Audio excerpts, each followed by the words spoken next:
गॅसवर मी एक पातेलं ठेवलंय, त्यामध्ये मी 2 ग्लास दूध टाकलंय। दुधाला छान अशी उकळी येऊन द्यायची आहे। मी खीर 2च माणसांसाठी बनवतीये, त्यामुळे मी 2च ग्लासचा यूज केलाय।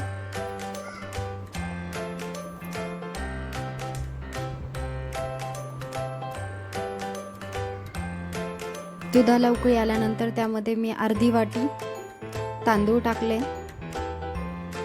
तांदूळ पूर्णपणे दुधात शिजवून घ्यायचा आणि त्याला कंटिन्युअसली हलवत राहायचंय।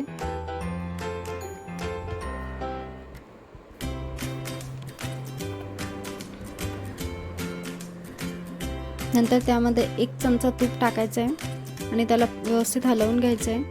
इथे मी अर्धा ग्लास पाणी टाकलंय। तांदूळ व्यवस्थित शिजण्यासाठी मी अर्धा ग्लास पाण्याचा यूज केलाय।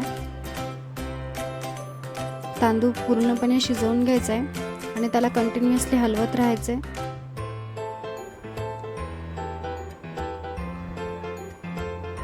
तांदूळ शिजला की नाही हे मध्ये मध्ये चेक करून घ्यायचं। इथे माझा तांदूळ शिजलेला आहे।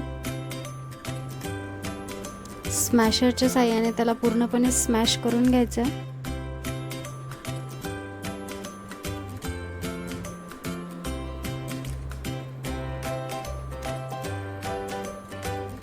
तांदूळ छान असा स्मॅश झालाय।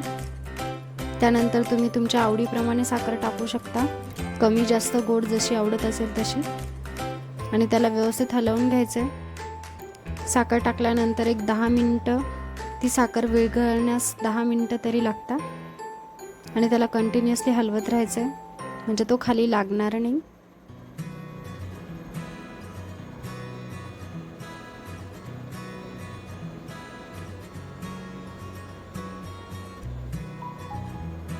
आणि सर्वात शेवटी आपण ड्रायफ्रुट्स टाकायचे।